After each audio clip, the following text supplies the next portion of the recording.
A pleasant good morning to everyone, and welcome to another edition of the Carlos Brown Show right here on the Black College Sports Network. Yours truly, Carlos Brown. It is September the 28th, and our guest menu looks like this. Coach Carlos Funchess, women's basketball coach at Southern University. He'll join us in hour number one. In hour number two, Coach Kevin Johnson, men's basketball coach at Southern University, will be talking some women and men's basketball. And then very shortly, Ossie Clark of the Grambling State Radio Network. He'll join us to kind of preview big game in Dallas today, Grambling State and Prairie View A&M. And then we'll also span the SWAC, look at last week's results, predictions and schedule for this week.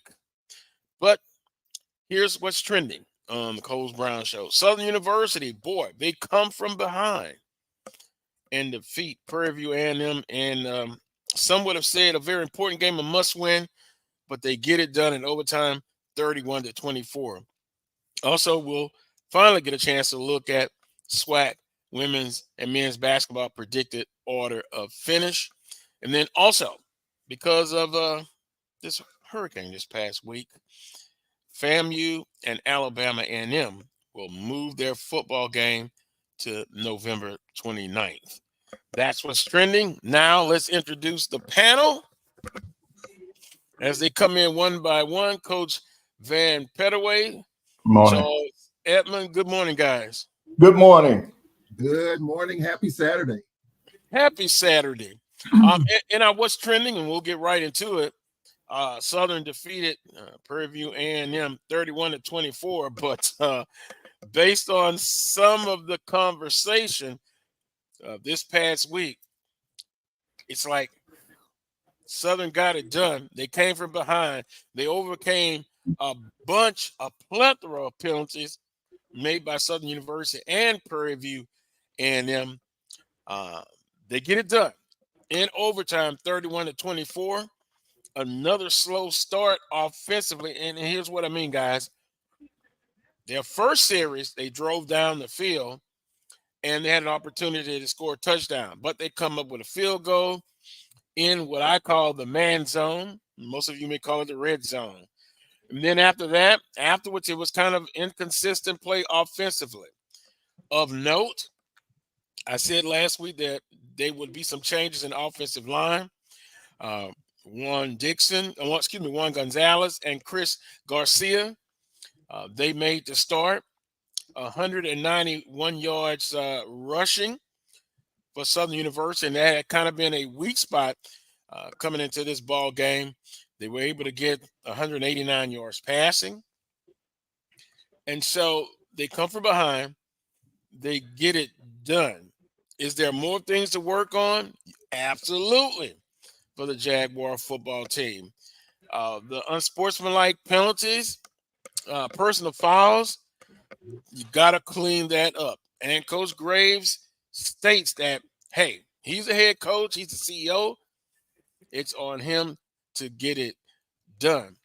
But for Southern University, you look at this game over being able to overcome a lot of things that went on in the game, adversity. They were able to get it done. And then in overtime, first play, they handed off. Kendrick Grimes, 25 yards. All the pressure goes on Prairie View A&M. And Southern University defense, Jelani Davis with 2 big sacks to kind of end the game for Prairie View A&M. Charles, as you stated last week, a loss magnifies for Prairie View A&M, 0-2. Southern University, 1-0 in conference play. Now the Jaguars are off this week, and then they've got a big game, non-conference. The number 1 team in the Southland Conference predicted order finish, Nicholls State. But for Southern University, they got to work on getting off to a fast start. Running game improved. Now you got to look, guys, at consistency. Make the improvement every week and get it done. But Coach Pettaway, you asked me before the show started. Jaguar Nation, are they happy? They're happy with the win, but it's interesting that they still want more from this football team. And constructive criticism, that's one thing that you think about. Constructive criticism. How will the players and the team and the coaches try to improve this football team? The goals are still ahead of them, that they in front of them, that they're trying to ascertain, get those goals, get those benchmarks, but they must continue to improve and work on their strengths, their weaknesses. They got to work on them as well. Yep, I just think that they just got to give Coach Graves and the football team an opportunity. I mean, this is his first year, beginning of the season. Everything's still in play, so they can still attain their goals. They just have to be patient. I like what Coach Graves is doing, and I think they should be able to see that he's made adjustments. They have made adjustments during the course of games, and that's what you want to see. So you can see the improvement.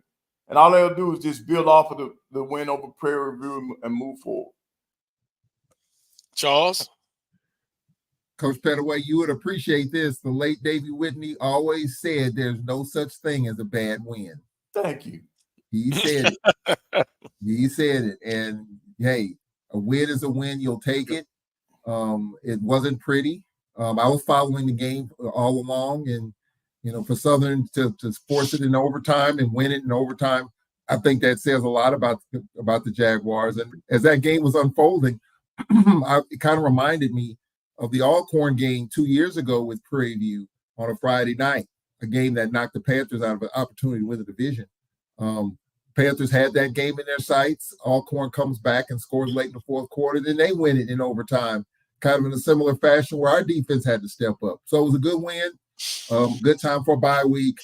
And look, you might win the game, and you did win the game, but I think that the reality is that in the game of public opinion, fans still are not happy. Fans want to see more. Fans want to see improvement in the first month of the season. That has to happen. Well, with a lot of teams, Jackson State, Alcorn, and others. So yeah, you'll take the win. You're 1-0 in the division. You're 1-0 in the conference. And you'll take that and get ready for the bye and get ready for a tough Nichols team coming in. But for the Panthers, their season is on the line. Yeah, their season is on the line. And if they don't get it done against Grambling today, you can stick a fork in it. It's done. I think it's done already, to be honest with you. With 2 losses in the division, it's hard to leapfrog. You need tiebreakers to go your way. You need some help, and you got to help yourself. So, and all that being said, Southern got it done. And you move on to the second month of the season, and you just kind of go from there. But you're glad to get the win. It's great to get a win on the road against a division opponent, a come-from-behind win at that. When it looked all lost, when it looked bleak, you found a way. And at this point in time, month in, that's kind of what you hope for. Yeah, and, guys, I go back to the run game, 191 yards. How do you build on that? You be consistent and you get better. And what that does, it doesn't put all the pressure on the passing game. And Noah Bowden, Cesarian T-Set, will he come back? As far as next week against Nicholls State, is Bowden still going to be the starter? The coaches will have to make that decision. That'll be interesting. But on the running game, that has to continue to get better and improve. It takes the pressure off of having to the passing attack has to win the game for you every week. Defensively, still in the top 3, but you can see improvement there as well. And a good bit of the penalties were on the defensive side last week, and some of that may be from just the aggression and. With Southern and Prairie View, there's a history there, and the guys kind of let the emotion get the best of them. But you can't let that happen, because it could cause you a ball game. You want to be disciplined, and that's where the defense still has to make improvement. So overall, 2-2 overall. 1-0 in conference. If you look back at those 4 games, record could easily be 3-1. And I still go back, and I just got to get it out of my head. That McNeese game, the first game of the season, very well should be 3-1 going ahead. But next week, Nicholls State, today an open date, a time to reflect and look back on 4 games in the season. What do you need to improve on? That's where this football team is at. Good morning to everyone in the chat room. We appreciate you watching today. One thing, Carlos, I will give, one thing I can say about SWAC football coaches, they kind of ride the hot hand when it comes to the quarterback.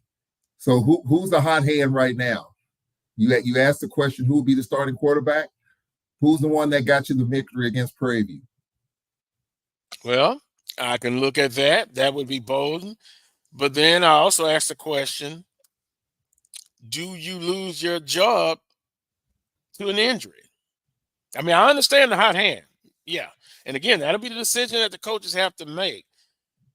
But my question is, he said loses a job because of an injury? Coach Pettaway. Well, in basketball, coach.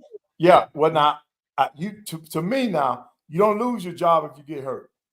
I've always given a guy who was injured his position back when they came back. But now, at the same time, the guy that took his place, he might reduce his playing time, but you get your starting position back. But you could lose playing time if the person that played behind you has really stepped up. Then we got to figure out a way to get them either both in the game at the same time, or get this guy who has the hot hand, give them more playing time. Well, 2 things sometimes can be true at the same time. And speaking of that, let me bring in Ossie Clark of the Grambling State Radio Network. There he goes. Ossie, where are you located this Saturday? Good morning to you. Actually, this Saturday, I am in a little place called Lamarck, Texas. So I am in the great state of Texas, but I'm not in Dallas this week. Oh, okay. Well, we're going to talk about Grambling State very shortly. Right now, Southern University, and Charles brought up, does the Southern staff go with the hot hand and keep Bowden in as a starter next week against Nicholls State? I brought up, the previous quarterbacks, Cesarian Tissette, does he lose his job to an injury? That's kind of the question on the table right now. What do you think, Ossie? Well, actually, when you sit back and you look at it in this particular game that's coming up against Nicholls, the question really has to be posed this way, guys, is this game really that important other than from a rhythm standpoint? And with a guy like Bowden, who had an outstanding game last week, 189 yards, 2 touchdowns, actually did everything he could to make sure that the Southern University Jaguar football team was in a position to win.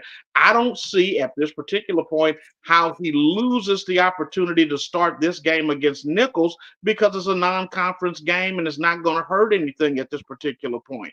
So I don't think that you lose anything by allowing him to start this particular game and see how the team actually rides this wave. If this wave goes well, then you may see Biden in there for the rest of the season, or as long as he's winning. It'll be interesting, guys. You may see both. I don't know. And then too, T said, how was that injury? It was an ankle sprain. Wasn't a high ankle sprain. So I guess depends on the medical staff and how the treatment responds, but how he responds to it. But it's going to be interesting to see who plays. Now, non-conference game, but it's so important. I look at these type of games with extra critical eye. It's a FCS matchup, right? And we've seen so far in this month, they have been brutal. Let's just be honest. They have not fared well at all. Why is that? Why is that, you think? I think it's the little things, in my opinion. I mean, last week we played McNeese. We gave them 21 points, Carlos. We had a punt block for a touchdown. The punter just dropped the snap, allowed the rush, got it blocked. They recovered in the end zone. That's a touchdown right there. Then we get a touchdown. We get called for celebration in the end zone, 15-yard penalty. So we kick it off from the 20. We give them a short field. They score again. That's another touchdown. So I think those little things, and I say this all the time, whether you're playing up or playing in the FCS, those little things will come back and get you. And so I think that's a part of the reason. The little small things against those type of teams bite you a lot harder. And I hate to say it, but it bites you a lot harder than, let's say, in a SWAC game where you might be able to overcome those type of things. Not saying you got to play a perfect game, but you cannot allow the small things like a punt block for a touchdown. You're on the road. The momentum was kind of neutral at that point in time. So I think that's part of the reason. The scholarships are even. You can justify one way or the other whether the talent level's about the same, McNeese versus Alcorn, talent versus talent. But I just think the small things get magnified in these type of games as compared to SWAC games, in my opinion. Right. Right. And you're right. It is the little things. You take Alabama A&M's first offensive play. They Austin P. They say we'll take the football in the second half, so they kick off the A&M.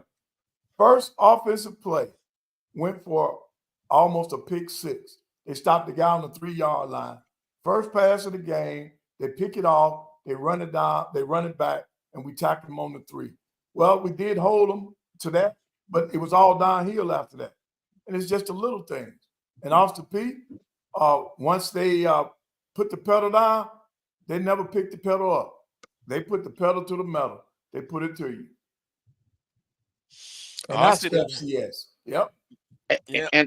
And I'll chime in, Coach. And I think what you and Charles and everybody was saying, that main word that everybody's talking about is how disciplined can you be for 4 quarters in a football game or a basketball game or whatever it is that you play.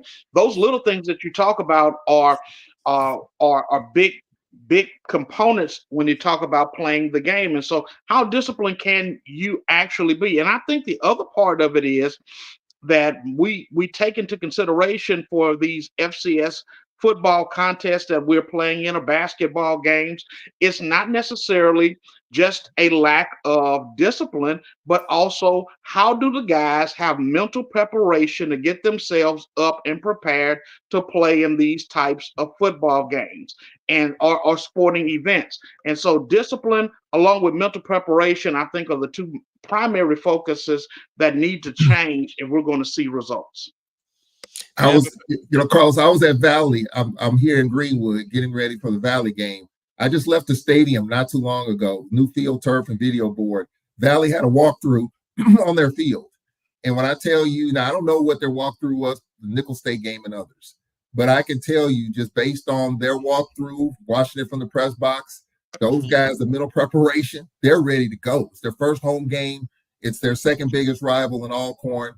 They're ready to go. And I agree with Ossie Clark. It just seems like, and I hate to say it, but when we play outside of the league, when we play FCS or whether it's FBS, I just, the level of synergy and energy, I mean, the coaches want to push it like it's Southern or Grambling, but it's just not the case. It doesn't happen. And, when you lose those games, the FCS fan nation, and there's a fan base out there that just studies the FCS and they figure we can't compete, and we haven't been able to compete, and so I agree with Ossie on that. I mean, even if you look at Alabama State and Samford, that was a 12-8 game. Yeah. I guarantee you there's probably 1 or 2 plays outside of the norm that Alabama State, either whether it was a penalty or discipline, whatever the case, that probably cost them that game, and they had a chance to win that game. So I just think, when we step up and play these teams, especially in the FCS, it's just the level of synergy and intensity. Just to me, I don't see it.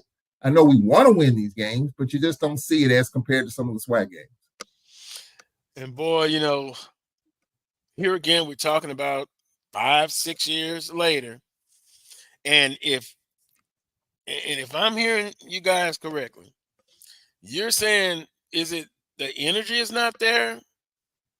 I understand the points about, mental preparation and discipline. But to me, these are the type of games I would come out with a tremendous amount of energy to win these type of football games, because that is your peer school. And hopefully this scenario changes quickly.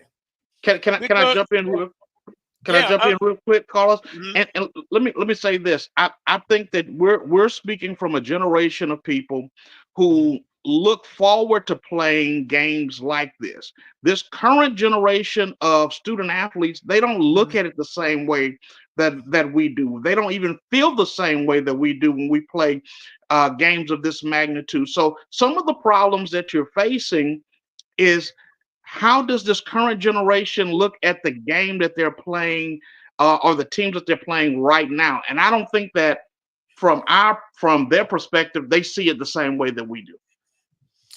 Man, that Coach Pettaway, that's telling. If the kid, I almost wish a student athlete could come on right now and talk about it. I, I mean, I'm almost speechless. Yep. And That then see, Carlos, we as coaches, we can only do so much. I don't know a coach who's worth a grain of salt that does not try to win every game. So they're gonna do the preparation. They're gonna do the things that they need, that they deem necessary for their team to win. But it's ultimately up to the players to mentally and physically be ready to go when it's game time. I mean, coaches, we can only take them so far. The rest of it has to be done by those players. They've got to make the commitment. They've got to have the mindset. Like I was saying, this breed is just different. This breed is just different, man. And every now and then you'll find an old school player mixed in that group, and they will try to get their teammates ready, help to get their teammates ready to play. But it's ultimately, it's left up to the players. They got to come through. If they got the game plan, they understand the game plan, they believe in the game plan, it's up to them to go out and execute that game plan. well, Carlos, this is an age-old argument, Carlos. We've been talking about this for 25 years, and we've been playing these teams, formerly in 1AA, for 25 years, whether it's Northeast Louisiana, whether it's Samford, whether it's Stephen F. Austin, whether it's McNeese, whether it's Northwestern State. We've been having the same conversation about trying to up your level. And yes, for me, I get excited for every game, but I want to see how we stack up against an FCS opponent. But the vast majority of our fans aren't really interested in it. Look at the social media chatter during the week when you play a McNeese. Well, for Southern and McNeese is different because they're in the same state. But if Southern played Stephen F. Austin, or Southern played Sam Houston, or Southern played, well, I would say Northwestern State. But when you're playing these FCS schools, it's the chatter from the fans is different. Just not really, they're not really interested, because I think in the back of their minds, and they don't want to say it, they don't think we can beat these teams. So why should I partake in something in which I know, well, we're going to probably get our brains beat out? Just like this week, Nicholls State and Southern. It's at Mumford. It's an in-state school, but it's an FCS opponent. Let's see what the chatter is going to be like this upcoming week when Southern plays Nicholls State. You hope coming off a win in a bye week that it's up there, but probably not, because fans weren't impressed with the win over Prairie View. But, I just think that there's this assumption and perception that we can't beat these teams in the FCS. We can't beat a Samford. We can't beat a Stephen F. So why should I even be interested, whether it's on the road or at home? And I just think that's just where, and this is an age-old argument. It's been happening for 25 years. It's going to continue to happen until we can win these games on the regular. And see, that's a sad state of mental affair. It really is, because if I'm a student athlete, I'm out here, and I got to be careful. I don't want to say all the student athletes are like this, that they have the mindset that when they come out in the field, when they go against, i.e., a Nicholls or Southeastern, they can't win. I don't want to say that's the case, but we can look at the records. And I know back in the day, we looked at Southern University, Northwestern State. It was a great rivalry, and it was even. I look at Troy and FAMU. FAMU, football team had the mindset. They went out and I thought made a good accounting of themselves. Jackson State playing ULM, a good accounting of themselves. But then we look at McNeese and Alcorn, 42-14. We look at Alabama A&M and Austin Peay. So what is the reason why you have a better effort against a group of 5 team than the FCS? Then you get blown out. And Charles, I'll be honest, 25 years, too long. Yeah. I hope it's not like that in the next 25 years. We've got to be able to have, and I don't like to say we, but we've got to improve. We've got to have better efforts and are going against those teams. Now, we used to have this old argument about, well, we should be going to the FCS playoffs. That's a whole total another discussion. But for those who believe in that, you're going to have to start having more of these type of games with your FCS peers and start having some success. And I think we're at the time now that it should be more than just winning a conference championship. We know that's automatic. We know you have to win your conference championship. But what about these non-conference games? Hell, I want to win them all if I'm a student athlete and I'm going out and giving a maximum effort. Even when you look at basketball, when we talk about those non-conference games, those money games, where are we? Where are we as an athletic program? To your point, Carlos, the pathway is open even for the FCS playoffs. Recently, Florida A&M played Southeast Louisiana. How did that go?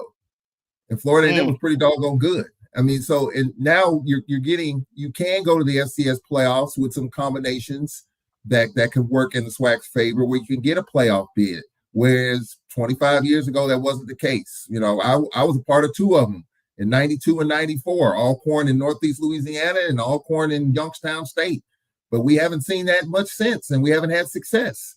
So, I mean, now there's a little bit more of a pathway to go to the playoffs, depending on how things shake it down in the SWAC. And we've had a recent example. How did that go with Florida A&M and Southeast Louisiana? So, the talk's going to be there. I think the opportunity is there. The situation is there. The question is, I think, for me, I want to win these games. I'm like you. I want to see us do well in the FCS and make a deep run in the playoffs. But we all know what that's about financially. That takes a lot of steam out of the pants when that happens, because financially you're not benefiting at all. Commissioners talked about it, our commissioners talked about it, and it's not going to change. So what interest is there from another perspective when that happens? So, I mean, from our fans' perspective, we're not beating them in the regular season. Are we interested in the playoffs? Playoffs? No, we're not interested in the playoffs in the FCS. So I would love to see it, Charles Edmond, personally, but I also understand and respect the dynamics of other people, how they feel about it, and our fans and how they feel about it. Well, it goes back. No, I'm not for the playoffs. I'm not stating that. But that's why I said, for those who are interested, you got to start having much more success in the regular season against these teams. And, that's kind of the way I look at it. But, looking at the scores every week, every year, you have some that do well, but for the majority, it's just not there. It's just not there. And you've got to figure out a way to be more competitive and get some of those wins. We're going to take a timeout. Southern University over Prairie View A&M 31-24. Well, at least their goals are still in play. A conference championship, also a trip to Atlanta. Celebration Bowl. They're on the journey. There's still a lot of work to be done when you look at it. We'll take a timeout and a little bit, about 5-6 minutes. We're going to switch gears a little bit and talk with Coach Carlos Funchess, women's basketball coach at Southern University. You're watching the Carlos Brown Show right here on the Black College Sports Network. We shall return. It's never too early to plant the seed, to share the tradition, and instill a sense of pride in your HBCU with your little ones. HBCU Pride and Joy Children's Boutique helps you share your school spirit with a wide selection of adorable kids apparel and accessories officially licensed from your favorite HBCU. Visit hbcupridejoy.com and follow us on all social media at HBCU Pride Joy on Facebook and Twitter. Supermarket sushi, really? No. Wait, Troy, you work here? I'm never not working. Like Head & Shoulders Scalp Shield technology, up to 100% dandruff protection, even between washes. Never not working, huh? Oh, Troy, you're such a good teacher. Yeah, I know. Never not working. Never not working. Never ever not working. Are you serious? Never not working. Dandruff protection that's never not working. Head & Shoulders Scalp Shield technology. Hey, grab me one too.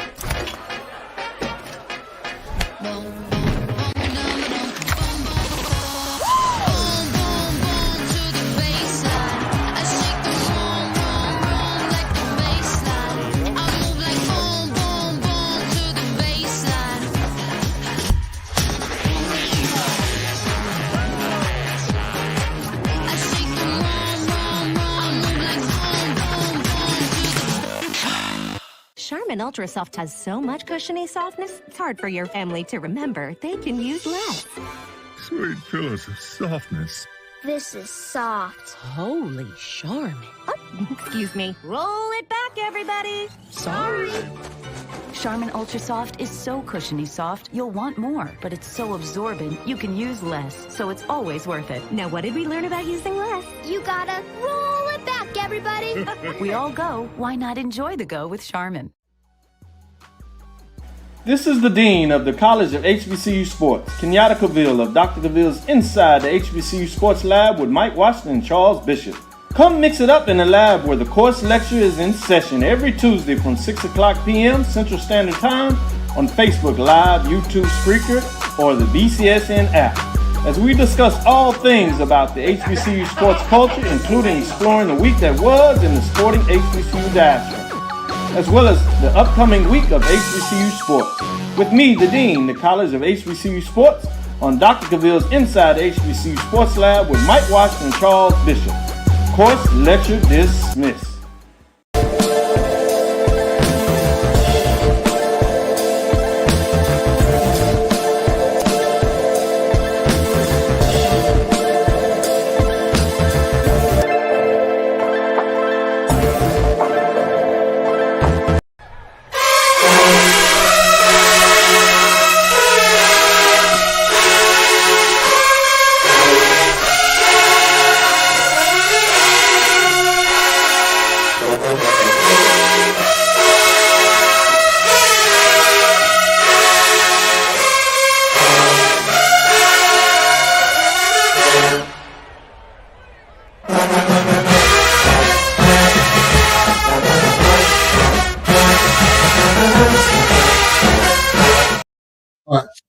Welcome back to this week's edition of the Carlos Brown Show right here on the Black College Sports Network.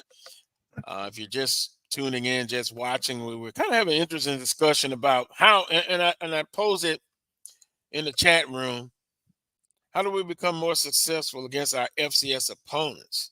We've heard about mental preparation, we've heard about discipline, but the grand scheme of things, at one point, our schools did much better.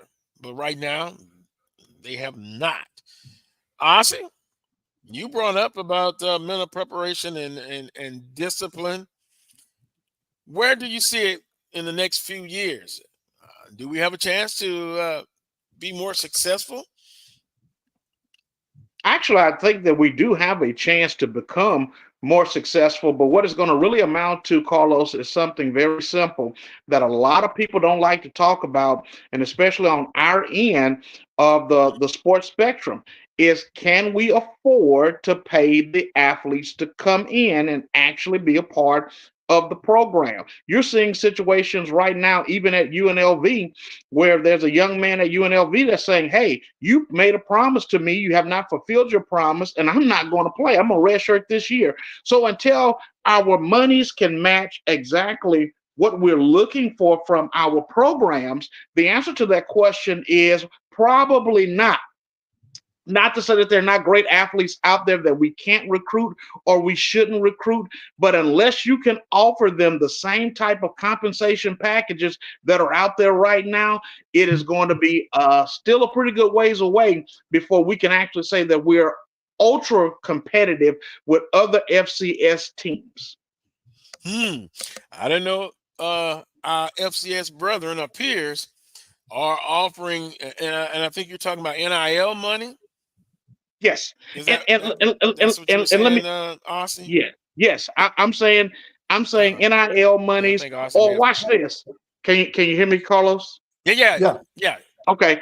I'm saying that it's really simple. It comes down to, can we offer them the NIL deals that are out there that other teams can offer them? The second thing is, when people come to schools like a Grambling, a Southern, a Prairie View, it's got to be more than just reality, because what other schools are selling them is the perception that our schools are better.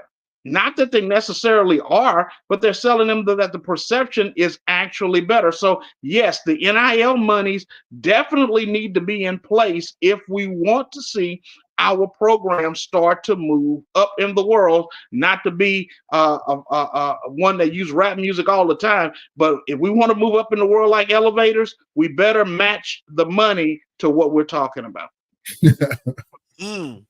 Well, maybe we can use some of the money that the state and federal government owes HBCUs, billions of dollars. Billions of dollars.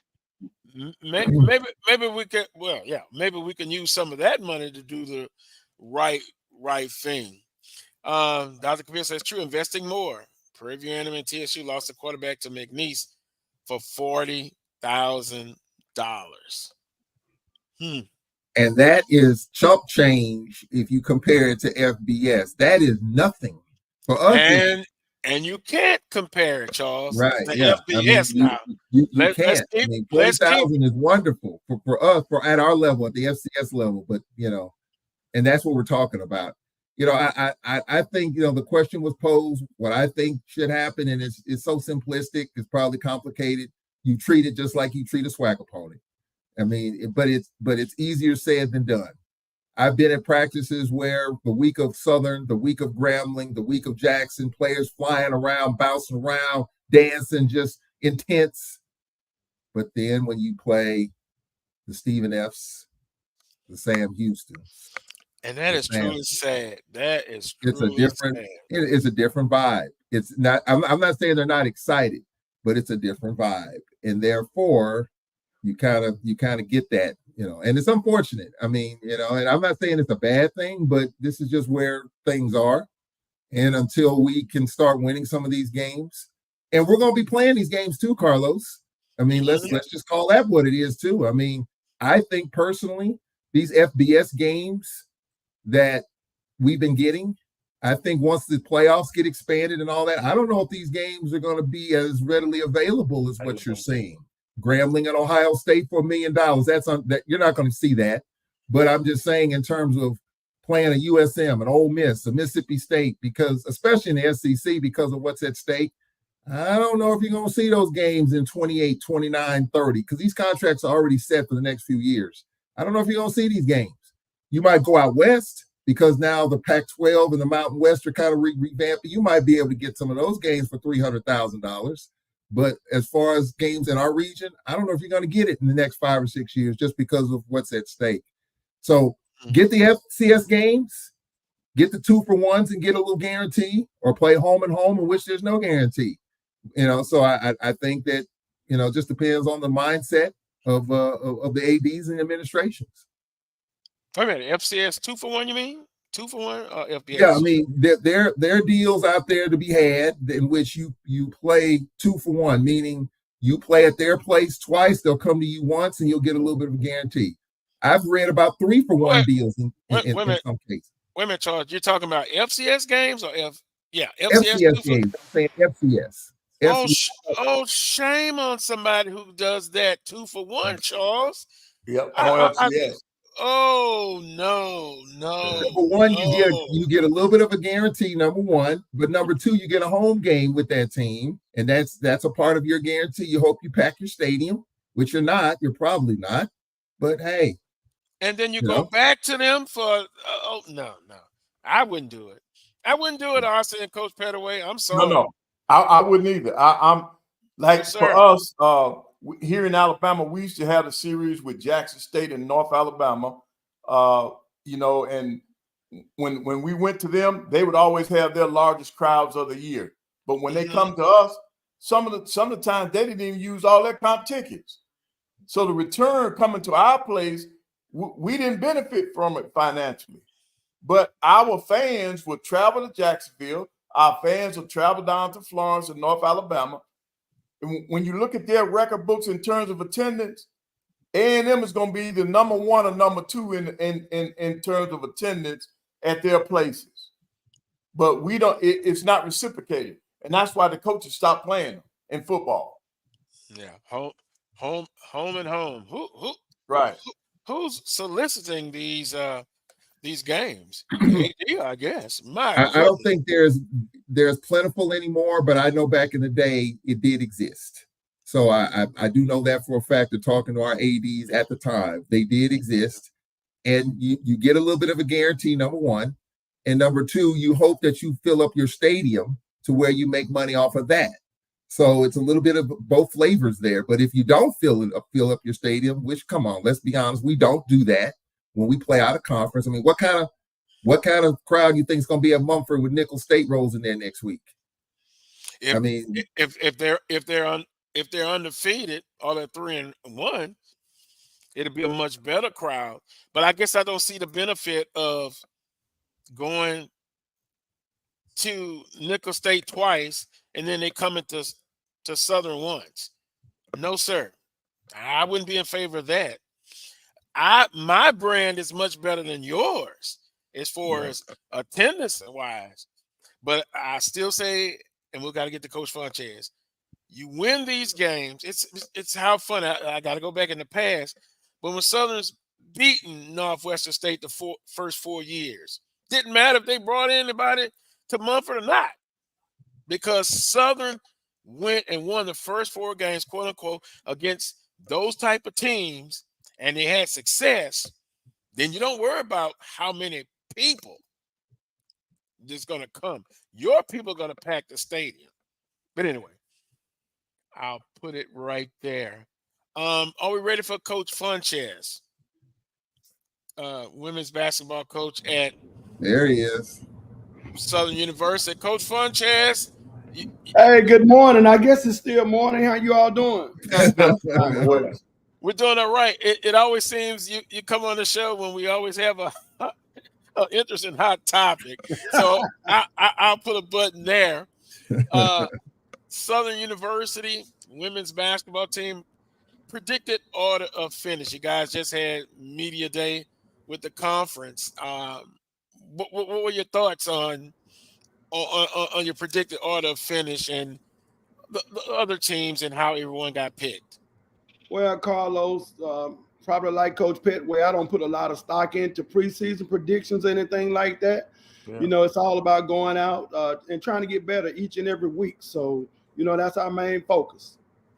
Yeah. Short and simple. I love that. And by the way, Coach Funchess, I got a chance to see a little bit of the SWAC basketball media day, and there we have the predicted order of finish: Grambling State, Southern, Alabama A&M, Jackson State, FAMU, Prairie View, Alcorn, Bethune-Cookman, Texas Southern, Alabama State, UAPB, and Mississippi Valley State. Now, with that being said, Coach Funchess, your team outlook for 2024 and 2025, and by the way, asterisk, no Southern women's basketball player was on the first or second team. But team outlook, Coach Funchess. Well, I think we're going to have opportunity to make some noise once again in the league. We have 9 new players, 9 out of 15, of course, but we did get some experience. We lost 2 point guards. We did replace them with some experience. A couple of transfers coming in. A junior college transfer by the name of Kiana Wilson. She's going to be a really good player and a name that's probably familiar to a lot of people, especially Coach Pettaway, DK Sanders. She started the last 4 years at Alabama State, so we're fortunate enough to get her here. Went to Texas Southern, got a young lady that averaged 11 points a game from them in Tanaya Lawson. And she's going to step in and do a great job. We got another young lady within the conference down at Bethune-Cookman. So we have some good players coming in. Like I said, we lost a lot of experience, but we replaced them with experience. All right. Go ahead, Coach Pettaway. Hey, Coach Funchess, so far you've had the preseason, you had your first week of practice. Any surprises? Well, Coach, you know how it is nowadays. It never stops. So we've been working out since June the 3rd. Young ladies came in June the 3rd, started conditioning, started doing individual drills and working out and lifting weights and things like that. So really has been no surprises. I will say this. My freshmen, we have 3 freshmen. They've been doing a really good job for us. 2 of them, I think, gonna see significant time. So we just gotta keep building and get some chemistry. You know, with a lot of new players, chemistry is gonna be really important. Right. Coach Funchess, how quickly, from your experience, does it take a team to get an identity? Is the seed sowed early on over the summer? How quickly does that happen? Well, with us, we're going to play defense first. You know, like they always say, defense travels. Offense sells tickets, but we're going to guard. So the people that we target, we know they have to come in and fit what we do defensively, first of all. And then you have to have the right mentality. You know, you got to have that toughness and that willing never to quit. So that's the kids that we target, and we were fortunate enough to bring in 10 kids, and we got 9 of them. So hopefully that's the right 9, and I think it is. We're visiting with Coach Carlos Funchess, Southern University women's basketball coach. If we could just look back a little bit last season, overall, were you happy, even though you didn't get a championship? But how did this team from last season put you in the mode for this season, where you need to go in and identify some strengths and needs for your basketball program? Well, I thought we were kind of inconsistent. Now, we went 13-5 in the league last year. Mm-hmm. Which, believe it or not, it was better than the previous year when we went to the NCAA tournament. But I didn't think we were consistently good until the last probably couple of games prior to going into the tournament. I thought playing against Alabama State on the road and Alabama A&M, our 2 games prior to going to the tournament, we were playing pretty well. I thought we played hard enough to win. We missed a lot of free throws and things like that. Coach Gilbert had a great game plan at Alcorn. We got shots. They forced us to shoot the jumpers, and they clogged the paint, and we just missed a lot of shots. And, you know, I got to tip my hat to them. They had a really good team. People kind of overlooked them, but I didn't. I thought they were really good. And Coach Gilbert is a championship coach. You know, he won a championship at Mississippi Valley. So, again, effort-wise, that's one thing I look at. I thought we played hard enough to win. We just didn't convert enough buckets. Interesting to say the least. Your schedule for this upcoming season. Yeah, one of your favorite topics, I know. Well, Coach Funchess, it is what it is. But you're asked to do a lot in your non-conference. And then, of course, the regular conference season is important as well. But talk about the highlights of that 2024-2025 schedule. Well, of course, we're going to open up this year against Oklahoma, a team that we went and we beat at Oklahoma. And they went on to win the Big 12 championship. So that just showed us the caliber of basketball that we were capable of playing. We're going to go – we playing Missouri right after that, Iowa State, Nebraska, Colorado State. We're going to the Bahamas. We're taking the young ladies there. We're going right before the Bayou Classic. That Monday we'll play, and then that Wednesday We're playing North Carolina State and possibly could play LSU, depending on if you win or lose or if they win or lose. So I might end up playing them on that Wednesday. But it's going to be the usual, a really rugged non-conference schedule. And I'm not going to get upset, Coach Funchess. It is what it is with the non-conference schedule. But one thing that does make me upset, and you know what, I guess I got to get over it.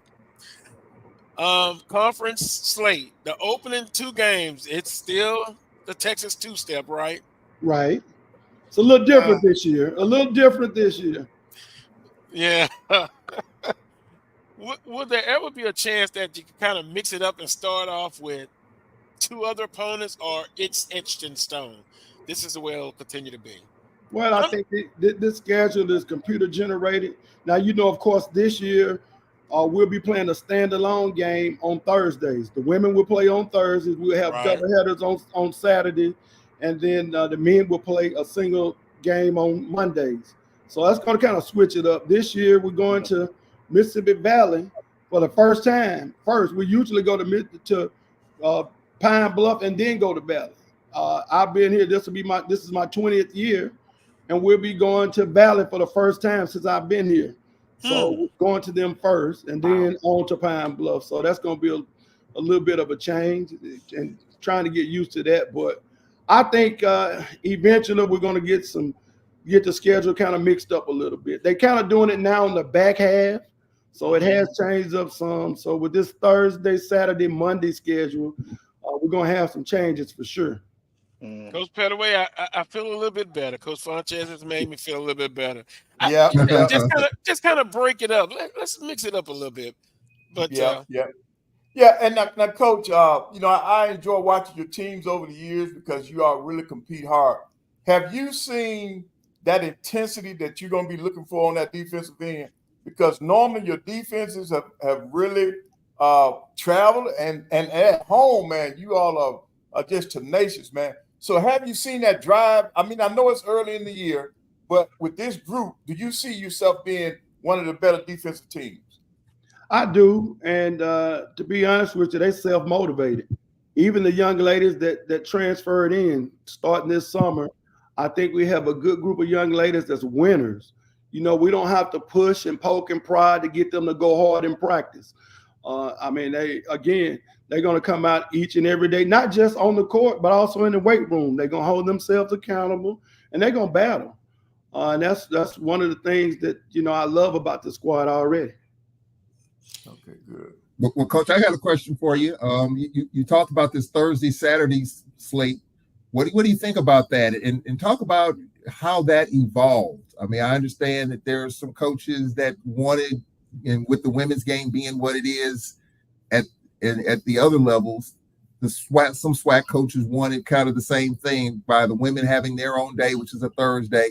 The men will have their own day, which is on a Monday. And then, of course, a doubleheader. What do you think about the new Thursday, Saturday matchup? Does that help you in terms of travel, logistics, classes? What do you think about that? And then, of course, going to 10 teams this year, 2 will not make it, and then all 12 teams in the future. What do you think about that? Well, your first question, as far as the schedule layout, I think it was more so of a conference decision. I don't know if it had anything to do with television, anything like that. Now, me personally, I like the doubleheaders with the men and women playing on the same day. But, with change, it's going to take some getting used to. Now, as far as the conference tournament is concerned, we've had 10 teams in the past. We've had 12 teams in the past. We played the 8 teams with the top 4 hosting the 4 through 8. So, but I like the 10-team bracket. I don't know about the 12-team bracket now, but I like the 10-team bracket. We've never had 12 teams in the league that go to the conference tournament. Previously, all 10 teams went. I think that started about 6 or 7. Well, that ended about 6 or 7 years ago. But I think it's good for the young ladies to have an opportunity to go to the tournament. 10 teams probably would be the max, but whatever they do, we just got to get out and play. Yep. Well, yeah. Interesting, Coach Funchess, because we had a big discussion on this show previously. Sometimes change is painful. I have to say it that way. I kind of rely on Coach Pettaway because he's the basketball guru about 10 to 12. And, I don't want to have, say, the opportunity for the student athlete experience. And this is what you kind of hear a lot. That's a good thing. But also, does it, in your opinion, puts less emphasis on the regular season, or does it still mean regular season is still so important, even though you expanded the tournament? Well, the regular season is important, especially when it comes to seeding, especially now with 10 teams going in. I mean, 7 is going to play 10, 8 going to play 9 to be able to advance. So, that's an extra game you're going to have to play if you 7 through 10. So seeding is going to most definitely be important. But like I always tell you, Carlos, everyone wants to win that tournament. I mean, that's the big thing. You want to win the regular season, don't get me wrong. But the ultimate prize is to be hot enough and be playing well enough to win the SWAC tournament and represent your conference in the NCAA tournament. Well, Coach Funchess, what do you think about that, Coach Pettaway? You're right. You're absolutely correct, Coach. You're absolutely correct. And then I want to ask this. Now, the day is Saturday now. So now, have you already gone or are you going later? Well, I couldn't hear you. I'm sorry. Okay, today is Saturday. Have you already practiced or are you going to practice later?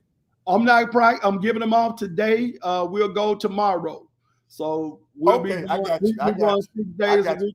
I try to give them the Saturdays off most of the time, up until a couple of weeks before another week or two before we start getting ready to get into the season and start scrimmaging and things. Right. Because I know the weekend, we always look forward to the weekend because we can do a little bit extra. There we go. Do a little bit extra. Coach Funchess, what do you think about within the conference? We've over the last few years, we've always talked about how competitive it's been on the women's side, and now you have some movement. Jackson State has a new coach, but a coach that's previously has experience in the conference. Alabama A&M, a new women's basketball coach. Still competitive, I think, this upcoming season. It's going to be very competitive.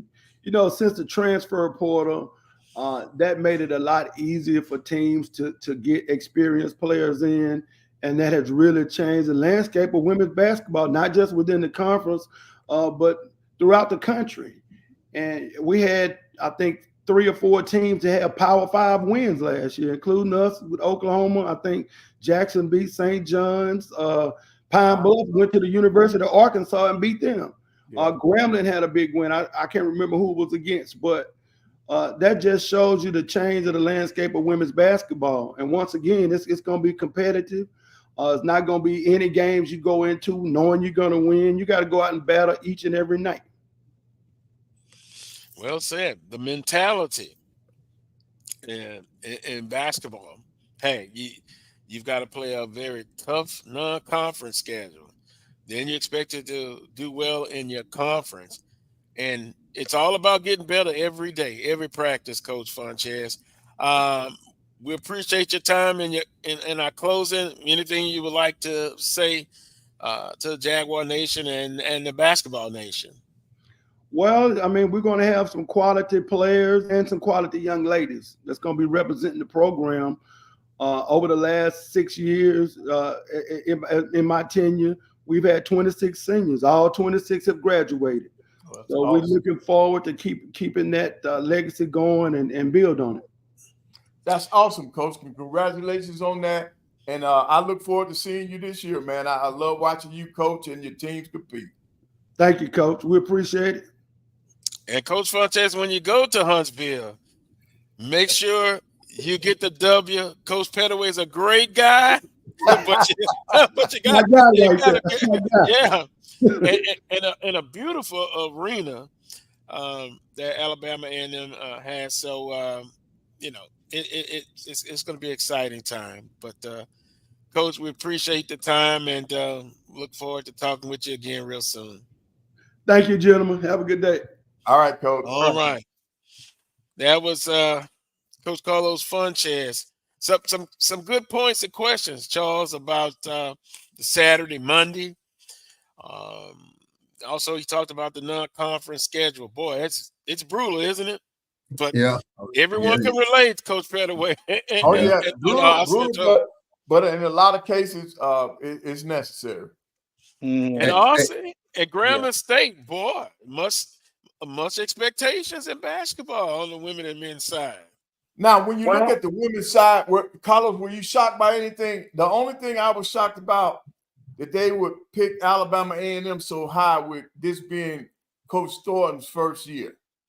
That was perplexing to me. I said either the coaches in this league have they think very highly of her, and they know that she's brought in some good players, because that's kind of high now. Third in your first year in a new place. It must be in the name. It must be in the name. You also got to know who's voting, Coach. You also got to know who's voting for that. But you saw what Coach Funchess says, and then our next guest is probably going to say, not paying a lot of attention to that. It's for discussion for the fans and stuff. And to your point, Charles, no, you don't have a vote on that, but you should. I'm just saying that, when you have the coaches voting and the SIDs voting, some don't always travel, some don't follow it closely. I'm just saying. I'm just putting it out there. And I'm not having whether I'm on it or not, okay, or not. But people who follow this stuff every week, like you and others that follow this every week, I think that should be a part of it going forward. And that's one of my charges that I'm going to make happen. And I've talked with some of our coaches. They're going to make that conversation happen. So I think it's going to change here. I'm not saying in short order, but I think it's going to change because it's open for change. Coaches are talking about it now, talking about the battle. Just like Southern doesn't have anyone like you mentioned. Southern doesn't have anyone on that conference, preseason team. That shouldn't be the case, I don't think, based on what Southern did this past season. So I think we need to just take another harder look, more critical eye at it, and see what we can do to improve it. That's all I'm saying. Well, I'll say this. I think Charles is a lobbyist. No. But I like to look. I know I'm just picking Charles. I look at compare and contrast. I'm more interested at the end of the season where everybody falls. And I look at the big picture. I realize that, it's for discussion. The fans will get mad. Hey, my team wasn't picked first, wasn't picked second. But at the end of the day, at the end of the season, then we can go back and look and see. They were picked this place, but they were able to get this place. The only thing that go ahead, Coach. No, go ahead, Ossie. No, I was going to say the only thing that preseason polls matter to anybody is to the prognosticators and the people that are actually watching that are fans. To the coaches and everybody else, that really doesn't matter to them, because at the end of the day, it's about getting out there. Who can put the ball in the hoop? Who can actually defend? Who can go from inline to inline and play for 40 minutes? That's really what's going to matter. So you're right, Carlos. I think that most people that really love the game understand this is all for fun. This is all for glamour, but the guts is what happens at the end of the year. Can you be in the conference tournament, and can you win the conference tournament? So, and to Charles' point, I do think that you do need to do a better job of investigating how do you put qualified players in position to actually be appreciated, because there are a lot of great ball players that don't get the recognition that they probably deserve going into the season.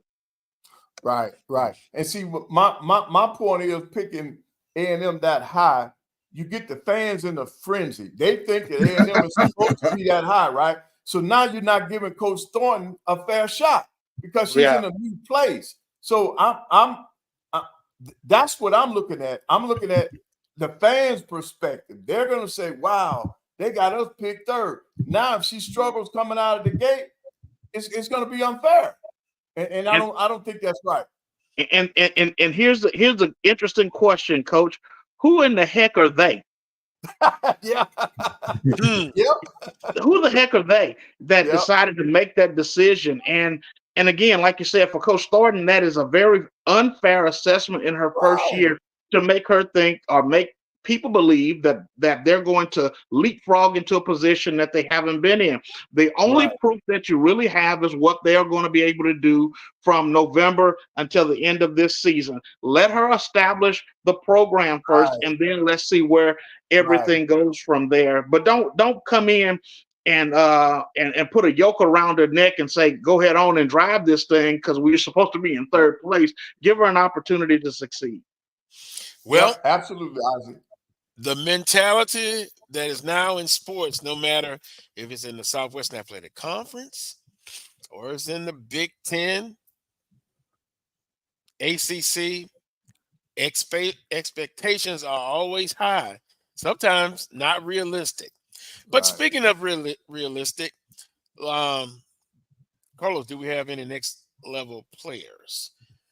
I think maybe the better person who can answer that is Coach Kevin Johnson, men's basketball coach at Southern University. We introduce him now. And Coach Johnson has a smile on his face. I'm sure he's heard the conversation. Coach Johnson, good afternoon. Good afternoon. The smile is because, man, I'm glad to see you guys. You know, we don't do this often enough, man. I'm looking forward to chopping it up. But good afternoon to you all. Good afternoon to you. Coach Funchess just talked about he doesn't really look at the predicted order of finish. Coach Johnson, you feel the same, I'm assuming. Am I correct? Well, I go a little bit further than Coach Funchess. I look at it, but it doesn't mean anything. Okay. That's kind of what I thought, Coach Johnson. Yeah. We're going to try to figure out how to use that to motivate our guys. You know, it was interesting. We got back after media day, going into the locker room. It was about half and half. There was a few guys happy we were picked in the top 3, and then there was about half of them mad. You know, so we'll just have to figure out how to use it. Meet somewhere in the middle. And that's a good point, Coach Johnson, because after looking at them, and I think we have the men's predicted order finish to put up for you. It was kind of where I thought that Southern University would be from a basketball coaching perspective. Right. About right. I thought if someone would have asked me for my vote, 2, 3, right in that realm. Yeah. Well, Carlos, be honest with you, I wish they would have picked the 7th, 8th. But I am pleased that we were able to return a decent nucleus. You know, everybody in the game today is worried. You know, you have a good player or a couple of good players, and if they have any eligibility left, someone's going to try to poach them, and it affects us all. But I'm pleased that we were able to return a good nucleus. Coach Johnson, because what you just said, and it seems like that will be the norm going forward. Does that affect the way you coach and run your program, or it doesn't because of who you are and how the program that you want to see at Southern University, you're still going to go and do it the way you know the best way how to do it? You know, of course, anytime there are rule changes, of course, it affects us. I just think it requires us as coaches today to be even more transparent about, what's happening in the world, what's happening in college athletics, and what's happening in college basketball. And I think if we do that and just really work on just really being honest with the players today on what the world is like and what the basketball world is like, I think we're going to have who we're supposed to have. But it doesn't affect us in terms of we're only going to go after a specific pool of athletes. You know, we got still on our roster, we got guys from high school, guys from junior college, and guys from the portal. So I think we just have to stay in the game. Right. Now, Coach Johnson, do you think you address your needs for your team this year in the recruiting process? And if you did that, what can we expect? After you and I talked last year, especially late during the year, it kept ringing in my ears something you said, and it's so true. And you told me, in order to win a championship, to get to the tournament, one of the most critical pieces was depth. And boy, I've never forgotten that. And I kind of used that to kind of go into the spring recruiting. I wanted to make sure that we were deeper this year. And so, we addressed that. And also, we're able to take advantage of some other things. I think we'll be longer this year. I think we'll be more athletic. I think our guard play is better. And, the only thing we really need to get now is experience. But we addressed the need of depth, and I think we've improved our team. Yeah. That's interesting. Length.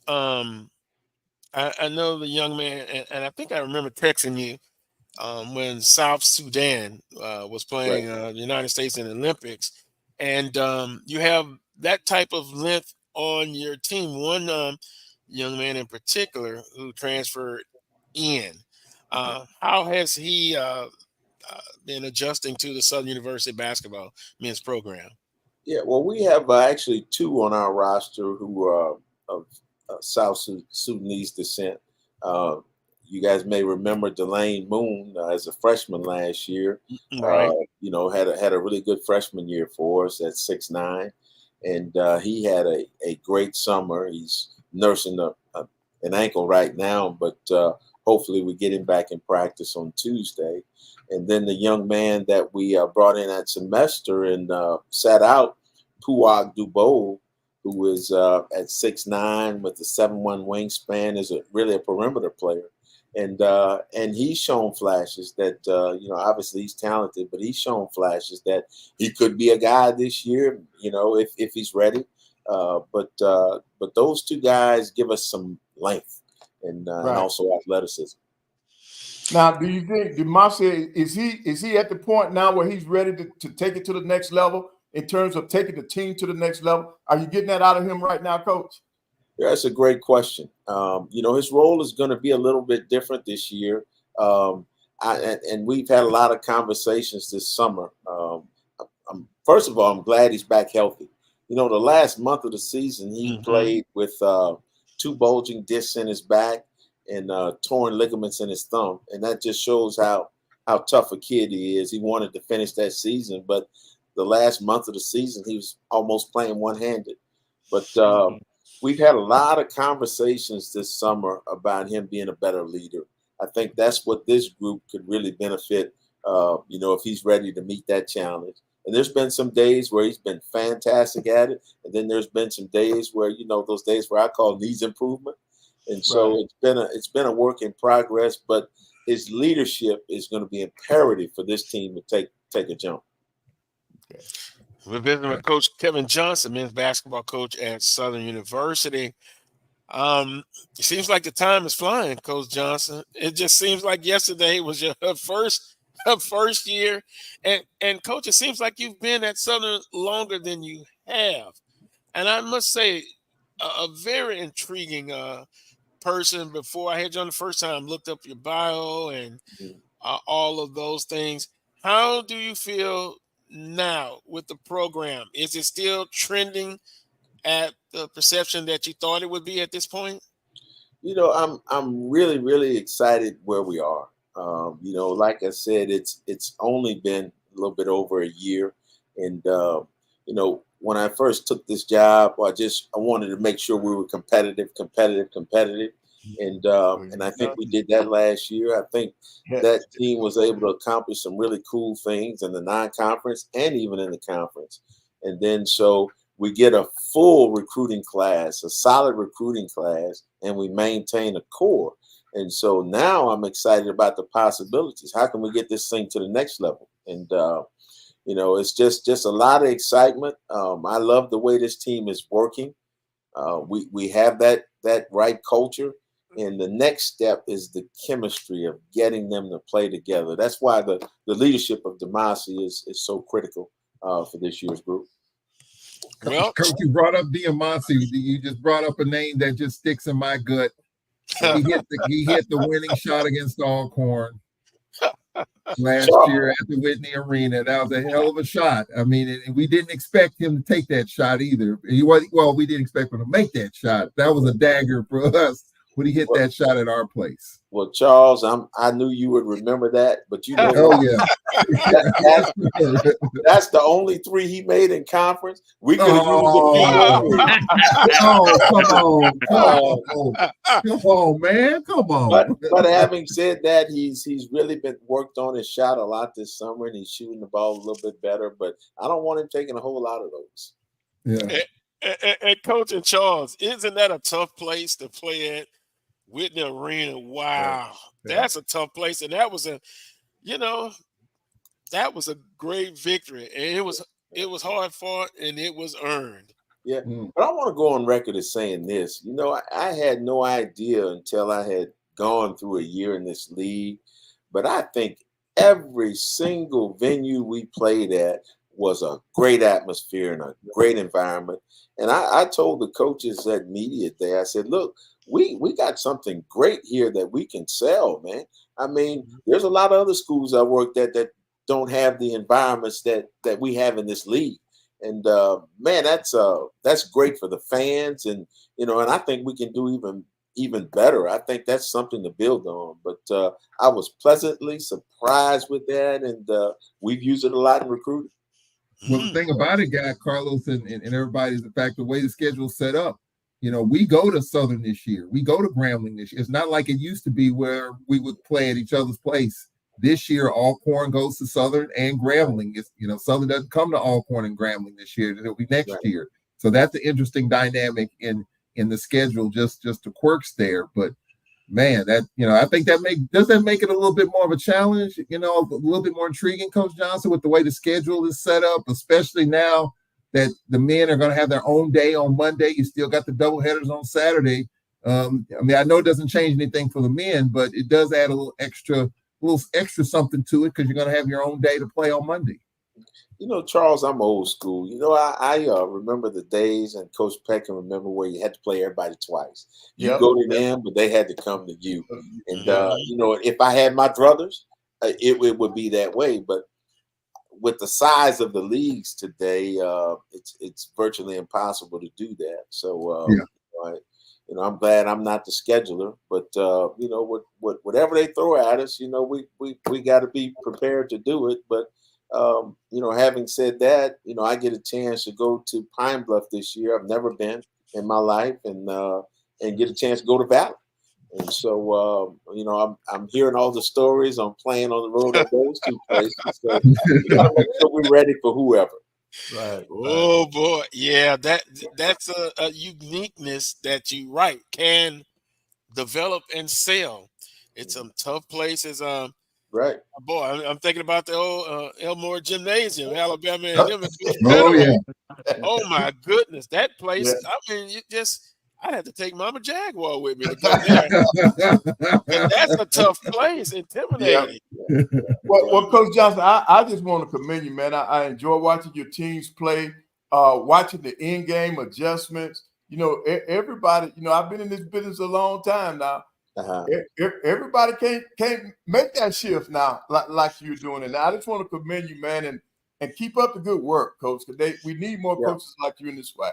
Well, I appreciate you, Coach, man. I always enjoy visiting with you guys. And, I'm looking forward to a very exciting run. And, and I don't care about how those teams are picked. I'm looking down there. I know Bethune, their roster is loaded. They were picked 8th. So it should be a really good run this year. We're looking forward to it. Yeah. Well, and speaking of that, couple more things for you quickly. Schedule. You have the conference, non-conference. I know it's always a tough situation, but talk about your schedule for this upcoming season. taken last year's schedule and this year's schedule in the non-conference and compared them. And well, I don't know why it always seems like the one that you have in front of you is the toughest. But last year we played 5 teams that were in one time ranked in the top 25, and 3 that were ranked in the top 5. And so when I look at this year's non-conference schedule, we play 2 teams from the SEC. Texas A&M will be a top 10 team when we play them in November. We play Ole Miss in December, and then we play 3 teams from the Big Ten. We open up second game of the year at Iowa. The last game before conference is Nebraska. And then this is strange. Right before Christmas, we're playing USC. How about USC being in the Big Ten? So wow. Those are some heavy hitters. And we have a few other games. We open on the 4th at South Dakota. We're also going to play Louisiana Tech. I want to play more in-state games on a non-conference basis. We're on the road at Tulsa. So it's tough. We only get the 3 home games, and we're going to have to really try to figure out how to make good use of the schedule. I thought we did that last year, and we're able to upset a couple of people. So it's going to be a challenge, but that has to be good preparation for league play. And this year we start league on the road at Texas Southern and Prairie View, which last year we were able to get those guys at home. So we just got to make good use of that time. Yeah. Last thing, and it's an ambitious schedule. We asked Coach Funchess. I don't know if you heard that last part of when we talked to him about the tournament going to 10, and then after that, all 12 teams in the conference. What your perspective on that? Yeah, we're let's just keep it real. We're a one bid league. And I think if we're going to put our best foot forward, I think we got to try to protect the best team in the league. I can remember the days where the last team in the league would win the tournament, and they would get the bid. But I think you play the regular season for a championship, but you also play for seeding. And and if you are in those top 2 seeds, you shouldn't have to play 4 games to get to the NCAA tournament. So that's how it works. I think it'll work with 10. I'm not sure about the 12, but again, I don't make those decisions. Oh, look at that, Pat Riley. He agrees with that, Coach Johnson. And he says keep up the good work. But I'll probably get some email about that. But we've had that discussion. Well said, Coach Johnson. Yeah. Well said. Yeah. I'm a regular season guy. One bid league, that's facts. Yes, 10 years regular season, but fact, one bid league. And we know how we can help change that. It's going to take some hard work with that scheduling. But that's a fight that others will have to bring forth. That's right. Coach Johnson, appreciate the time as always. It's a pleasure talking with you. Thank you, guys, man. I always enjoy being on, and hope to speak with you guys again soon. Yep. That we will do. Have a great weekend, Coach. All right, y'all too. Thanks. All right, man. All right. Coach Pettaway, you see that? Awesome. You see that? What did he say? The regular season, the one bit league. One bit league, that's a fact. And so you can kind of tell it's like, well, Carlos, it is what it is with the scheduling. I think me and Coach Pettaway, we're kind of agreeing with that. Charles, I think you believe otherwise. You got to do what you have to do as far as with that scheduling, right? Yeah, you gotta do what you gotta do. And when Coach Johnson was talking about the protecting the higher seeds a couple of years ago, Texas Southern just barely got in the tournament, and they won the tournament as an 8th seed. They just got in under the wire, and so that makes your point, worth it there. But last year Grambling was a 1 seed. They won the regular season. They won the tournament. We won the regular season, but haven't won the tournament. So I get it. I understand. And we are a one bid league. And I'm unrealistic and would like to see an at-large bid. It's not going to happen. It's not going to happen anytime soon. The commissioners talked about a plot or pathway forward for that, but it's not going to happen anytime soon in terms of the way the scheduling goes. And you got to go 18-0 probably in the regular season. Then you got to win the tournament. Probably not going to happen either. So we're a one-bid league. A lot of pressure. Yeah. A lot of pressure. One team's going. It's just, and I understand your point and his point, Coach Johnson's point. Protect that one seed so we can get the very best team to the tournament. But how many years out of 10 that you're going to get the very best team in the regular season to the tournament, as wacky and as crazy and as unpredictable as the SWAC tournament is? And I think it's going to be even more so this year with 10, next year with 12. You're probably going to get some upsets there, and it's going to take away that whole thing. I mean, I hope I'm wrong, but it's just the wacky SWAC. That's just the way it is in terms of talent. A player here, a player there, an injury here, an injury there. Team gets hot, team goes cold, and it's just one of those things in which the SWAC is so unpredictable.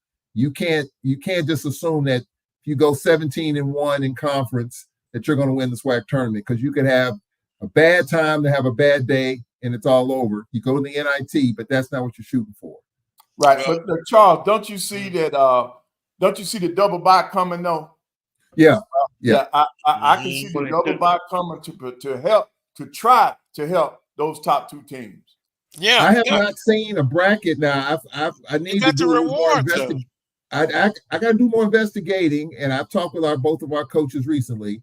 And I think I asked Coach Gilbert, had he seen the bracket, at least the way it's going to look with 10 teams and then with 12 teams. He said he hadn't seen it, but my guess is there's going to probably be some double buys. It has to be. It has to be when you look at it. Coach Johnson talked about the difficulties of trying to win the thing if it's not set up the way that you think it's going to be set up. So the tournament's going to be a heck of a challenge if the brackets aren't what you think it is. You got to go through that grind instead of getting the buys. We'll see how that looks. I haven't seen it. And maybe somebody has seen it. I haven't, so I don't know what it's going to look like. Yeah, I just believe in rewarding the regular season champion, and then if they got to go and do it again, Dr. Camille says number one seed may not be playing the best basketball at the end of the season. Yeah. Well, but for the most part, I think they've proven why they are the number one team in the regular season. Yeah, I'm not 100% that. Well, wait a minute. Here's a question for me. Why do you continue to beat the dead for a conference school that doesn't invest in basketball? Just look at the media day operations. EA was saying that it wasn't a lot of interest. You had this same amount of people, certain amount of people talking, asking questions at media day. We are in a football dominant conference. Go ahead, Coach Pettaway. You know what? I think it may have been a glitch because I was on for both days. And Charles, I may call you after this is over with. I kept trying, they say raise your hand. My hand never raised, and I kept trying. I could never get in to ask a question. And so it may have been a glitch because there's got to be more people that were involved in media day, man. Because you only had the one person from down at Jackson that was asking all the questions. And so I'm putting it on because I couldn't get on, and I tried to ask some questions, but my raise the hand feature, it didn't work. Yeah. So I'm hoping that's what the issue was. Well, I hate to say it, Coach, but I was not. I knew about Media Day. The conference promoted Basketball Media Day well before the event to try to get people involved and excited about it. The people that I've talked to basically are not ready to get into basketball right now. But I think the conference was just trying to put it out there. Basketball season doesn't start until first week in November. And so, whether people are interested in basketball right now or not, it's just their choice. So I think the conference was trying to get ahead of it and some other things that were probably in play in which to get the production out there when they got it. They had to get it while they could get it, and that's when they got it. And so I understand that. And, are we talking about basketball right now? We are. But how many people are right now in tune with SWAC basketball when you're trying to get your football team to win? I mean, it's just reality. I mean, right now the excitement at Grambling is Mickey Joseph and the Tigers. when our fans are still not happy. We got Valley today, and Brian Fulford posted we're 13.5-point favorite. Some of our fans think it's going to be an upset today. And so, yeah, we like basketball. We like what the Lady Braves did. The men have been really good over the last few years. But right now we're trying to get a win in football, to start conference play. But, yeah, I heard about some of the glitches, and I think the SWAC did the best job production-wise that they could do in terms of getting that venue done in Atlanta where the tournament's going to be held. But, in terms of, basketball right now, our fans really interested in it right now when football just got underway. That's a decision for everyone to make for themselves. But it's intriguing because I think this is the earliest we really started talking about SWAC basketball.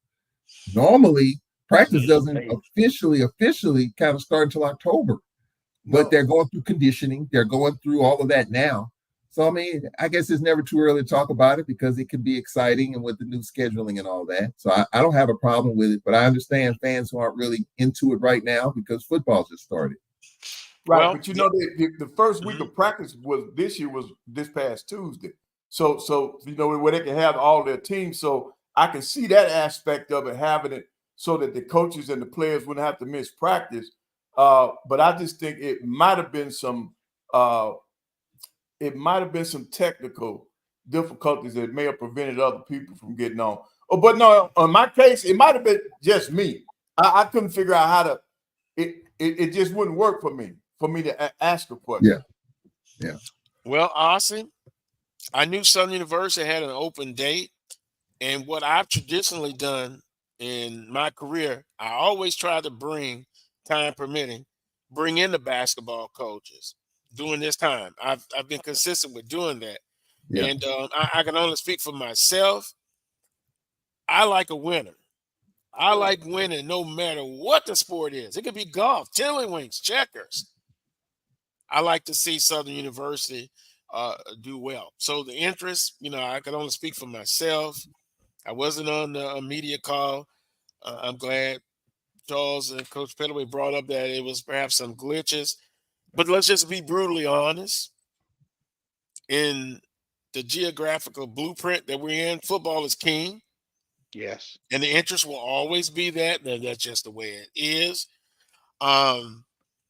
It tends to be worse when your particular team is not doing well in football. Then you hear the conversation, well, bring on basketball. Hell, you can even talk about baseball may have more interest than basketball sometimes, as far as in our sports. And you very well could. And the reality of the situation is I'm a sports guy, just like you guys are sports guys. And I really didn't follow the fact that the basketball media day was right here, right now, right upon us. Because again, I'm so into football right now. My mind hadn't quite converted over to the basketball season just yet. So you have a lot of factors that play into this. And again, when you talk about media day, you're talking about an opportunity for guys and girls and everybody else to get to know those players that'll be a part of this team. But it's actually taking place during a time that is smack dab in the middle of what is a heated time in SWAC football. So it's kind of a hard place for the basketball players, basketball team coaches, and universities to actually be in. And so I just feel bad for basketball from a media standpoint from the beginning of the season, because they're not going to get the notoriety that they rightly deserve as they move forward throughout the rest of this season. And Carlos, Landon Bussey got on my case the other day. No, because I was not a part of basketball media day. He got on me pretty good. He said, "Man, Mr. Charles, where were you?" And I think he was expecting more from the experience in Atlanta. And so, I get it, because it is different than what they've had in the past. And I will do a better job next year and going forward in being a part of that. I wasn't, because I'm foot first into football. And speaking of that, this is just my opinion, and I've said it on this show before. When it comes to SWAC basketball, we don't start getting into SWAC basketball till after the Super Bowl. Let's just be honest. We don't really follow SWAC basketball in our conference because we're not winning these games.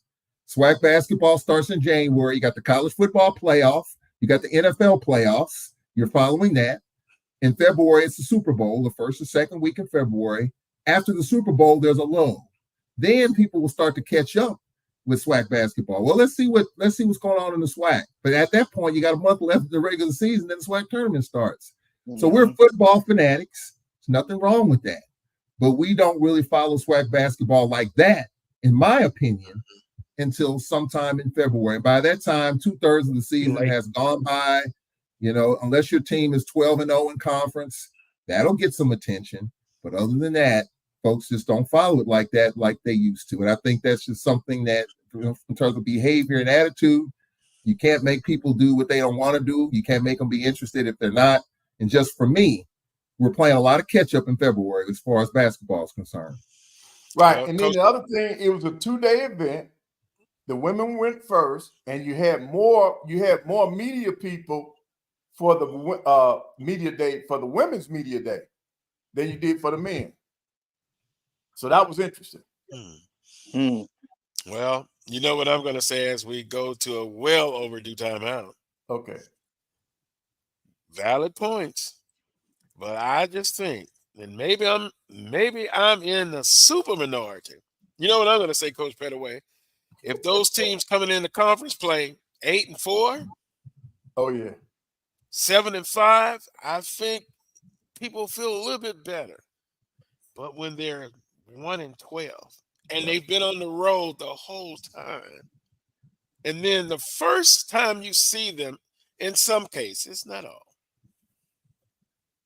it's conference play. Yeah, it's just like you're cutting off half. You have two hands. Now you have one. So, once again, hopefully that'll change. I know I would be, the fan part of me would be very excited if I got a team that's 9-4. I'm turning back flips. I really would. We're going to take a timeout. When we come back, we're going to switch gears. We're going to get into football, predictions, recaps of last week. And boy, the theme of last week was in non-conference play, it was brutal. It was brutal. Yeah. We'll take a timeout. You're watching the Carlos Brown Show right here on the Black College Sports Network. We shall return. Hey, grab me one too.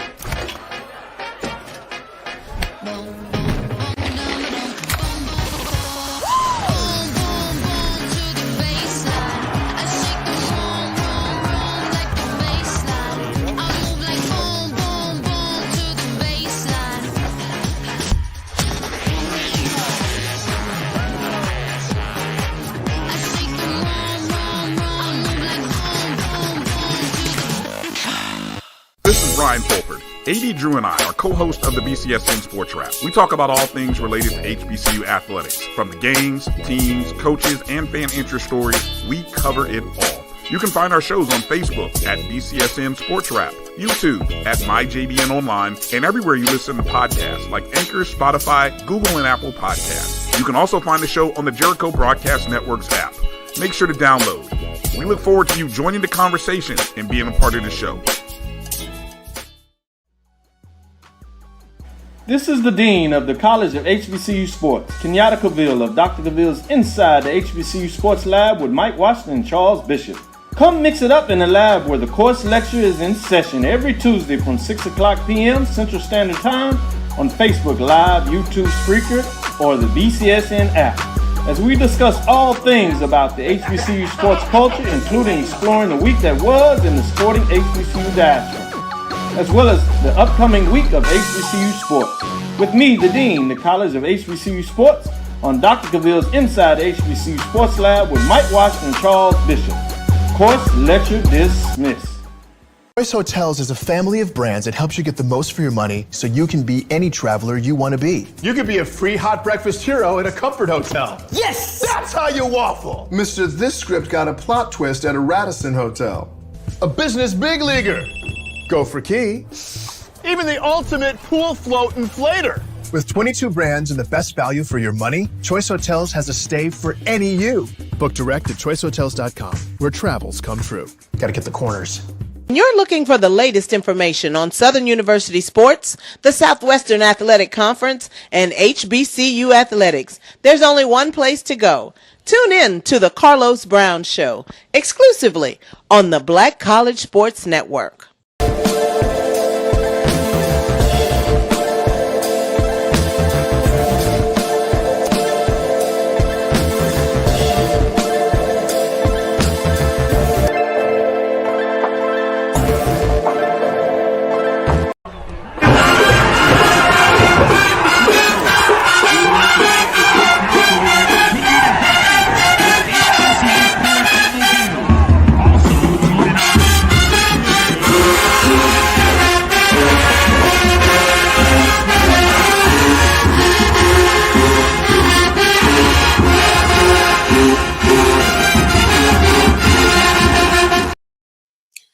Welcome back to this week's edition of the Carlos Brown Show right here on the Black College Sports Network.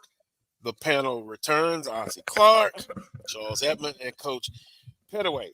I simply call this segment Spanning the SWAC, Week 4 results.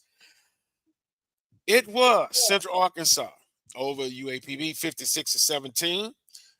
Grambling State over JSU 41-20. I'll stop right there. Ossie, Grambling State, opportunistic football team. I think I read a stat that they're in the tops in takeaways in FCS football. Jackson State won the statistical battle, but they didn't win it on the scoreboard. Interesting ball game.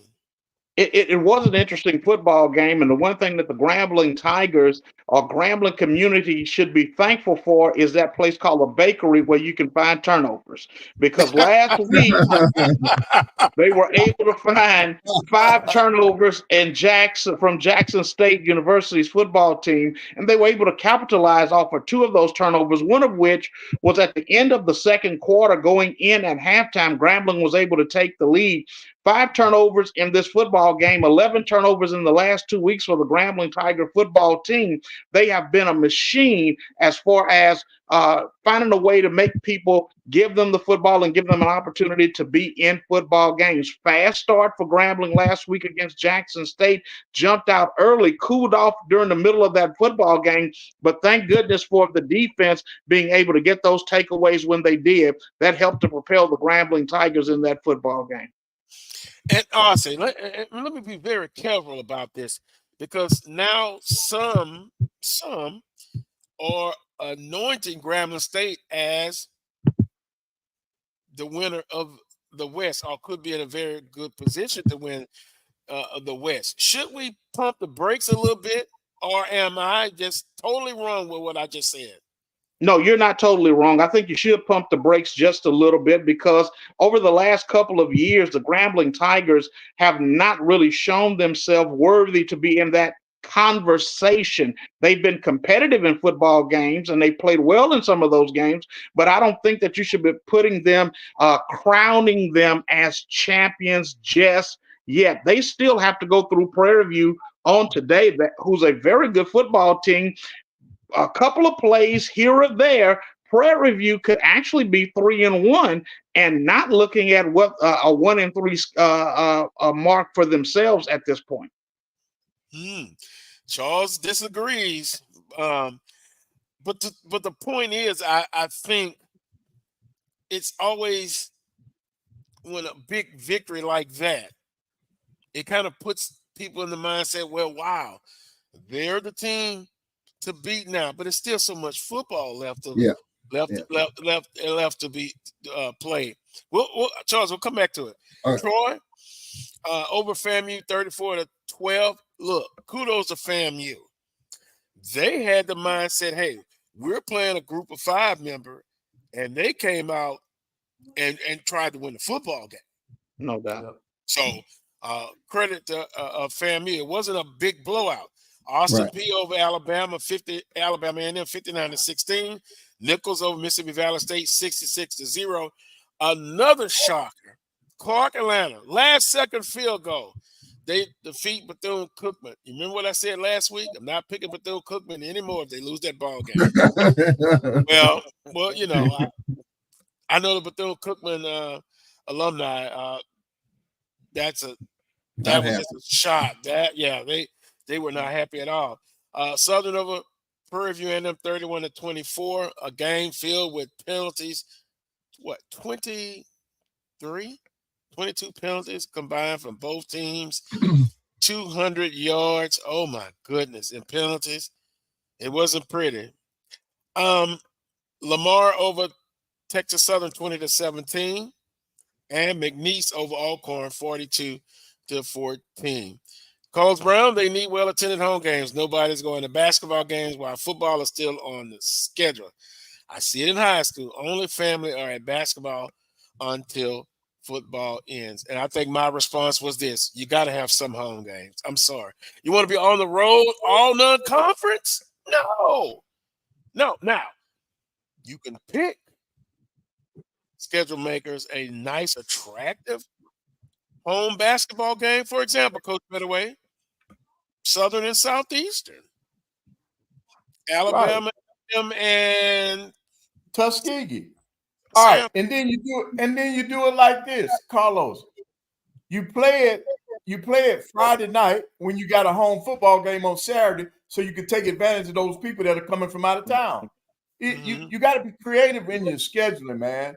When you start playing football games late into November, that's going to bleed over into the start of basketball season. So take advantage of that.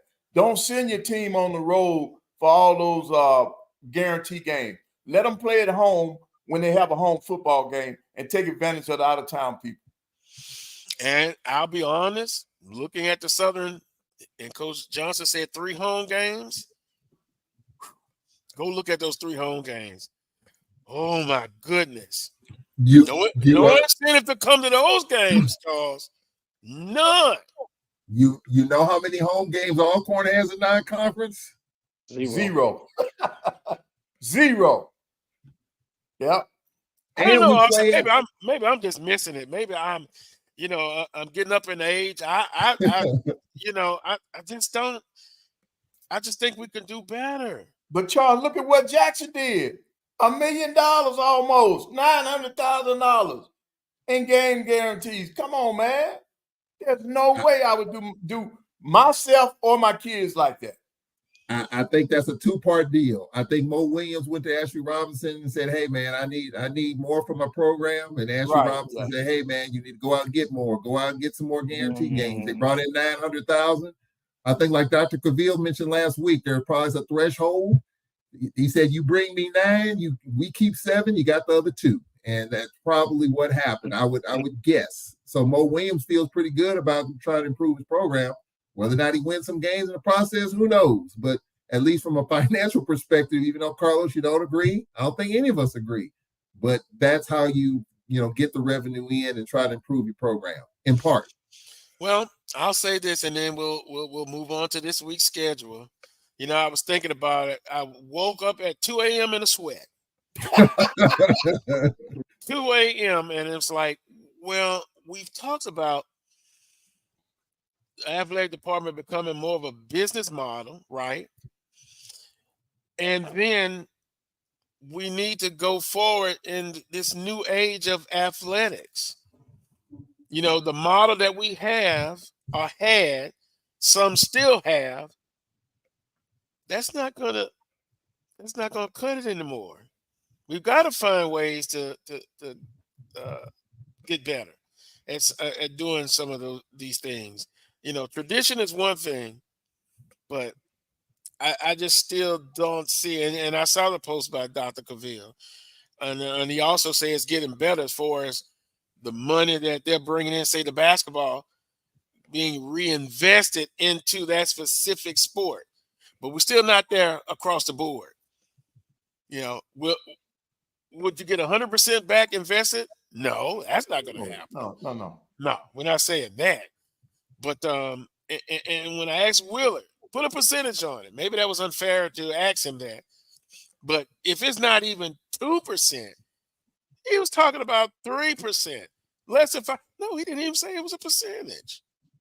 I asked, was it 5%, 10%? Specifically going back into the sport. Yeah, Coach Pettaway. It's got to be 30 or 40%, man, to make a difference, man. That's not. But I'm not. I don't know, my degree is not in accounting, so maybe I need to talk to an accountant. Maybe I need to talk to somebody in athletic administration. Is it unrealistic to ask for more? See, I won't put a percentage on it, but more, and specifically going into the programs that are bringing in a good bit of money. Carlos, I only think that's only fair to me. You reinvest in the program that's going out there. When the scholars at the universities go out and they get a grant, they get a percentage of the grant. They get a percentage of that. So why not the basketball? Your athletic teams are going out bringing in funds to the university. So it should be a built-in. It should be already built in that they're gonna get some. They return some of that investment. Well, invest in the program. With that being said, let's look at it quickly. We got about 8 minutes left. Okay. Week 5. Bethune-Cookman at Alabama State, 2 p.m. Alcorn at Mississippi Valley State, 6 p.m. Prairie View at Grambling State, 6 p.m. ESPN Plus. By the way, Bethune-Cookman at Alabama State. Bethune-Cookman hosting Alabama State, HBCU go. And then Jackson State at Tennessee State, 6 p.m. On ESPN Plus. Prediction time. Bethune-Cookman hosting Alabama State. And by the way, I've talked to some people. They feel this week is going to be some upsets in the conference. We'll see. Okay. Well, it better not be in Daytona Beach, Alabama State. Down to the 4th-string quarterback, Charles. They'll still have enough to get it done? Yeah, barely. Yeah. I'm going to Alabama State. Ossie, who do you like? I'm going to go with Alabama State as well. Yeah. I'm going to make it unanimous. Right. Alabama State, but Bethune-Cookman should put forth a better effort. After that kind of defeat, let's see how they stand up and get it done. But I think Alabama State. Alcorn and Mississippi Valley State. Some people saying this is an upset of the week. I don't see it.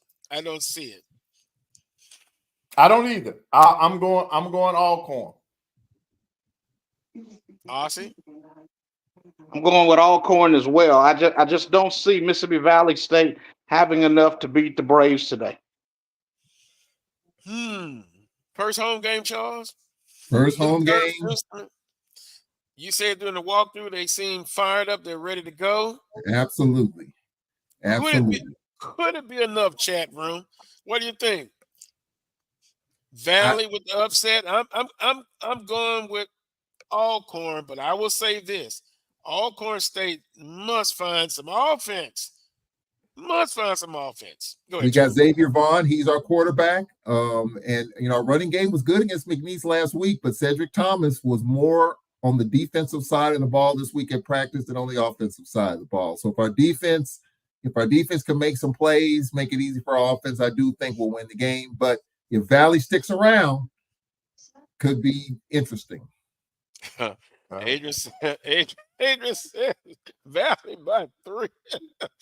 Bama State, especially since BC has to be. When I follow, I'll look at it again.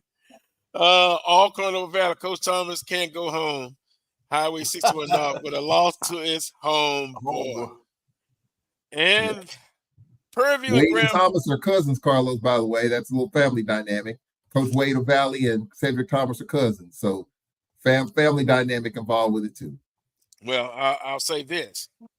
You said if you do a Google search 2-year contracts, it will be Carlos Brown. I don't know how that happened, Coach Pettaway. But if Valley upsets Alcorn, it'll add another list of a 2-year contract. I'll leave it at that with the situation Charles at Alcorn State. Prairie View and Grambling State. Here's another prediction where people are saying, man, Prairie View has nothing to lose. Grambling State, a lot to lose. Who do we like in this game? Prairie View and Grambling. Coach Pettaway says Grambling. Charles? Honestly, you can do this with me. Oh, Grambling, dear Grambling. We love you, dear old Grambling. Grambling by 17. So that leaves you, Carlos. What do you see? I'm a glutton for punishment, I think, this week. My heart says Prairie View. No, my heart says Grambling State. My mind says Prairie View has nothing to lose, and I'm going for the upset. I'm going for Prairie View in the upset. And if I'm wrong about it, I'll say it next week. I'll find somebody to blame, but I'll own over to it as well. Jackson State and Texas Southern, 6 p.m. Another dangerous game.